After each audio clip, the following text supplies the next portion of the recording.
Hello guys, ako nang i-share ako napalit online sa Lazada. Solar outdoor solar lamp. Flood lamp ni siya. Waterproof. Dayon na siya 49,500 mAh battery.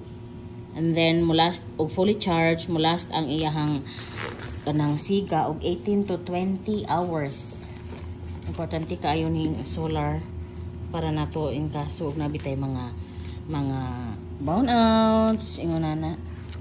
Kaya natagam magud ko mga yads kaya tuwing aging atong pag-birthday nako naka ni siya. Naka battery. Naka carton. Atong pag-birthday nako ba kay duha man sila ka solar mga yads, so duha pud ka panel. Muna siya likod niya. Tauran pa na siya bracket ana para og iibutang nimo siya sa babaw, screw nimo siya sa babaw, naa siya ka gunitan. Ni ako nung natarong ag isa, natauran na nako ingon ani na siya forma. Para in kaso og iana ni siya sa ibabaw, diha na lang mag-screw ana ana. Yan naman siya pakapin nga screw, ana siya forma. So makahukot na siya sa ilawom. Pwede na siya screw sa ilawom. Nice. So far ganahan ko sa iyahang pictures. Working po siya and okay for me.